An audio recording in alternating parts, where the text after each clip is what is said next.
हमारे देश की रक्षा और बाहरी आक्रमण से बचाव के लिए सरकार द्वारा 3 सेनाओं का गठन किया गया है, जिसे हम थल सेना, वायु सेना और जल सेना के नाम से जानते हैं। और अगर आपको सेना में शामिल होकर देश के लिए कुछ करना है, तो आपके लिए इन तीनों सेनाओं में से किसी एक को चुनना होगा। लेकिन इसके अलावा अगर आपको समुद्र में रहना और चारों तरफ पानी ही पानी जैसा नज़ारा देखना एडवेंचर जैसा लगता है, तो आपके लिए भारतीय नौसेना सबसे अच्छा है। क्योंकि भारतीय नौसेना में शामिल होकर आप समुद्री इलाकों में रहते हुए देश की सेवा कर सकते हैं। और आज इस वीडियो में हम आपको भारतीय नौसेना क्या है, साथ ही भारतीय नौसेना में शामिल होने के लिए आपको क्या करना होगा, इन सभी को डिटेल में जानने वाले हैं। भारत एक विशाल देश है जिसकी सीमा अनेक देशों से मिलती है। साथ ही भारत के हिस्से में बड़ा समुद्री इलाका भी आता है। इन्हीं समुद्री सीमाओं की सुरक्षा का जिम्मा इंडियन नेवी के कंधों पर होता है। हमारी समुद्री सीमा के अंदर तेल व प्राकृतिक गैस के संसाधन पाए जाते हैं। इसके अलावा हमारे समुद्री क्षेत्र से होकर राष्ट्रीय तथा अंतर्राष्ट्रीय व्यापार के तहत मालवाहक जहाज भी गुजरते हैं। और ऐसे में हमारी समुद्री सीमाओं की रक्षा के लिए इंडियन नेवी पूरी मुस्तैदी से समुद्र में तैनात रहती है। इंडियन नेवी का सबसे बड़ा अधिकारी नौसेना अध्यक्ष होता है तथा इस सेना की सर्वोच्च कमान भारत के राष्ट्रपति के पास होती है। इंडियन नेवी में करियर कैसे बनाएं, यानी कि इंडियन नेवी ज्वाइन कैसे करें। इंडियन नेवी ज्वाइन करने के लिए कई सारे रास्ते हैं। इंडियन नेवी की तरफ से अलग अलग तरह की वैकेंसी निकलती है, जैसे MR matric recruit, SSR senior secondary recruit, double A, NDA examination, NA examination. इन सभी तरह की वैकेंसी में अप्लाई करने के लिए अलग अलग एलिजिबिलिटी क्राइटेरिया है, साथ ही अलग अलग पोस्ट निर्धारित की गई है। और आज हम आपको एमआर और एसएसआर वैकेंसी के जरिए नेवी ज्वाइन कैसे करें, इसके बारे में बताएंगे। एमआर यानी कि मैट्रिक रिक्रूट भारतीय नौसेना की तरफ से हर साल एमआर के जरिए नेवी ज्वाइन करने के लिए वैकेंसी निकाली जाती है, जिसके लिए मिनिमम क्वालिफिकेशन में सिर्फ 10th पास होना ज़रूरी है। यानी कि जो कैंडिडेट 10th के बाद नेवी ज्वाइन करना चाहते हैं, उनके लिए एमआर वैकेंसी ही एकमात्र रास्ता है नेवी ज्वाइन करने के लिए। इसके अलावा एमआर में अप्लाई करने के लिए कुछ एलिजिबिलिटी क्राइटेरिया रखा गया है। इसके लिए 10वीं पास सर्टिफिकेट होना बहुत ही ज़रूरी होता है। इसके बिना आप किसी भी तरह की पोस्ट के लिए अप्लाई नहीं कर पाएंगे। इसके साथ ही आपकी उम्र 17 से 20 वर्ष के बीच होनी चाहिए। आपकी हाइट 157 सेंटीमीटर या उससे ज़्यादा होनी चाहिए। और इसके सिलेक्शन प्रोसेस की बात करें तो कैंडिडेट को 3 क्राइटेरिया के आधार पर सेलेक्ट किया जाता है। यानी कि वैकेंसी के लिए अप्लाई करने के बाद आपको इसके 3 स्टेप के एग्ज़ाम से गुजरना पड़ता है, जिसमें computer based test CBT, physical fitness test PFT, medical examination, ये तीनों एग्ज़ाम होते हैं। जहां सीबीटी की बात करें तो इसमें 100 मार्क्स का टेस्ट होता है। इसमें 4 सेक्शन में 25 क्वेश्चन होते हैं। इन चारों कैटेगरी में सामान्य ज्ञान के अलावा मैथ और साइंस भी होते हैं। इसके अलावा सेकेंड स्टेप यानी कि फिजिकल फिटनेस की बात करें तो फिजिकल फिटनेस की एग्ज़ाम में आपको 1.6 किलोमीटर की दौड़ को मेल कैंडिडेट्स के लिए 6 मिनट 30 सेकंड में पूरा करना होता है, और वहीं फीमेल कैंडिडेट्स के लिए 1.6 किलोमीटर की दौड़ को 8 मिनट में पूरा करना होता है।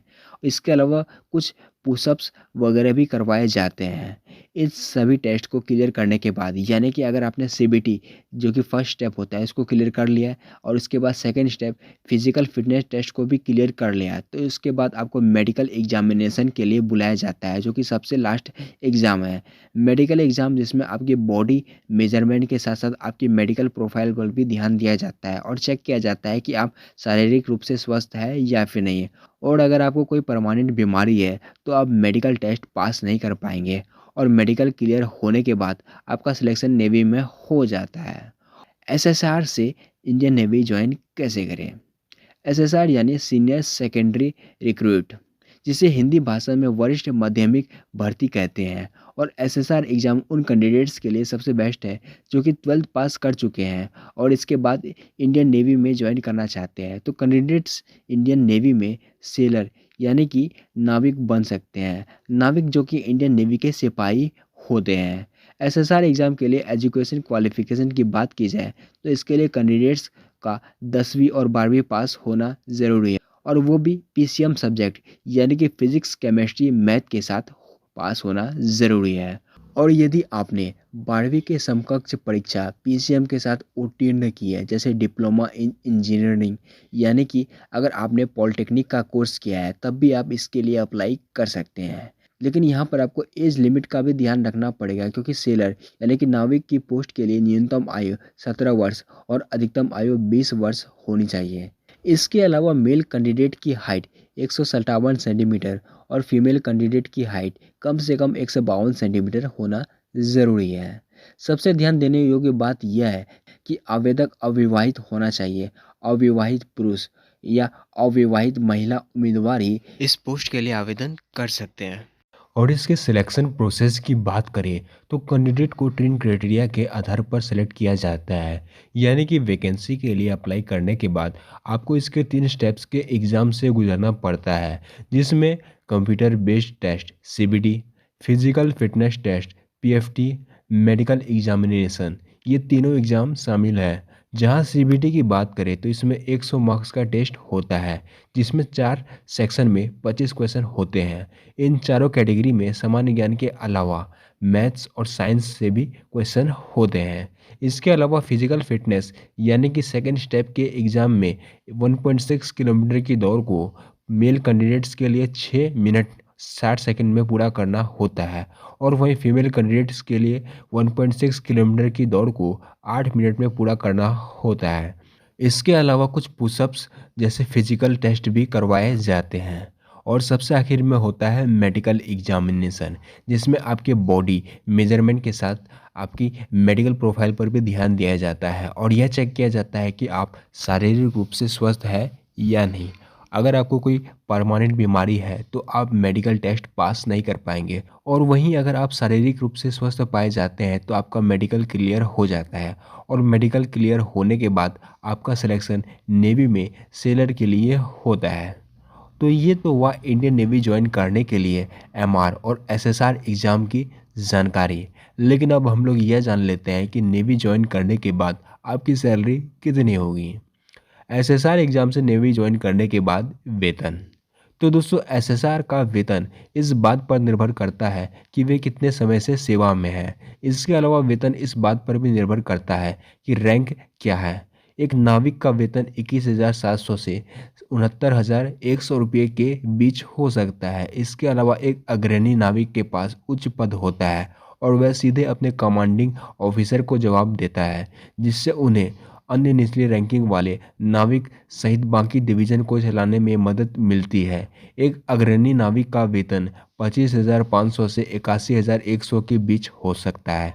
वहीं अगर आप एमआर एग्ज़ाम से नेवी ज्वाइन करते हैं तो आपको पता ही होगा कि आप इस एग्ज़ाम को 10th के बाद ही दे सकते हैं, यानी कि 10th के बाद ही आप एमआर एग्ज़ाम के ज़रिए नेवी ज्वाइन कर सकते हैं, जहां आपको 3 तरह के पोस्ट में से किसी एक पोस्ट में काम करना पड़ेगा, जहां आप safe MR, steward MR, hygienist MR के रूप में कार्य कर सकते हैं। जहां सेफ एमआर की बात करें तो इस पद पर काम करने वाले व्यक्ति को मेन्यू में दिया गया खाना बनाने के साथ साथ राशन का भी ध्यान रखना होता है। वहीं स्टेवर्ड एमआर की बात करें तो इस पद पर काम करने वालों को अधिकारियों की मेस सुविधाओं में वेटरिंग, हाउसकीपिंग, पैसों का हिसाब किताब रखना, वाइन और बाकी चीज़ों की सप्लाई का ध्यान रखना, मेन्यू क्रिएशन आदि काम करने होंगे।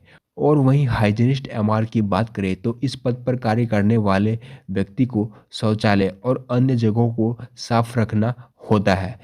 और वहीं इसकी सैलरी की बात करें तो ट्रेनिंग के दौरान एक नेवी एमआर को 14,600 रुपये मंथली मिलते हैं, जबकि ट्रेनिंग पूरा हो जाने के बाद जॉब के दौरान नेवी एमआर की मंथली सैलरी 21,700 से 69,100 रुपये के बीच होती है। तो दोस्तों, आज के इस वीडियो में इतना ही। और अगर आपको गवर्नमेंट जॉब से जुड़ी ऐसी ही इन्फॉर्मेटिव वीडियोस रेगुलर देखना पसंद है तो आप हमारे इस यूट्यूब चैनल को सब्सक्राइब जरूर करें, क्योंकि हम ऐसी ही इन्फॉर्मेटिव वीडियोस अपने इस यूट्यूब चैनल पर अपलोड करते रहते हैं।